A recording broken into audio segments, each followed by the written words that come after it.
Zhob welfare union اور Zhob United fit بال club اہلیان بلال آباد block S اور آر کے تحت گراؤنڈ بچاؤ تحریک کے بینر تلے پریس کانفرنس کا انعقاد کٹی پہاڑی کے گراؤنڈ میں کیا گیا، جبکہ نارتھ ناظم آباد بلاک ایس اور آر نارتھ ناظم آباد ضلع وسطی میں منعقد ضلع وسطی میں جمع ہونے والے ویلفیئر کے عہدیداروں کا کہنا تھا کہ علاقے کے واحد فٹ بال اور کرکٹ گراؤنڈ پر قبضے کے لیے نشانات لگائے جا رہے ہیں۔ اس سے قبل بھی مذکورہ گراؤنڈ پر قبضے کی کوشش کی گئی تھی، جس پر علاقہ مکینوں نے اپنی مدد آپ کے تحت لینڈ مافیا کو بھاگنے پر مجبور کر دیا۔ تاہم ایک مرتبہ پھر مسلح لینڈ گریبرز نے کچھ سیاسی پارٹیوں کے آشیرواد سے گراؤنڈ پر قبضے کے لیے سرگرمیاں شروع کر دی ہیں، جس پر علاقہ مکینوں میں سخت اشتعال پایا جا رہا ہے۔ اس حوالے سے مذکورہ گراؤنڈ علاقے کا واحد کرکٹ اور فٹ بال گراؤنڈ ہے جس میں ان کے بچے اور جوان کھیلا کرتے ہیں، جبکہ زوب ویلفیئر یونین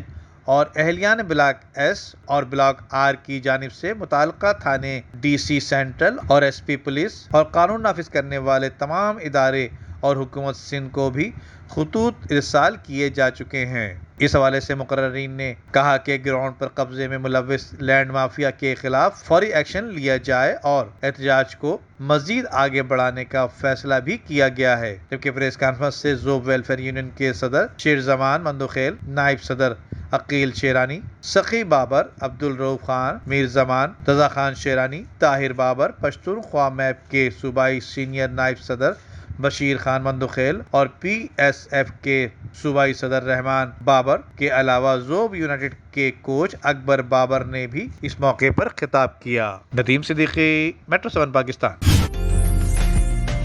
عمدہ میں پکائیں اور جی بھر کے کھائیں۔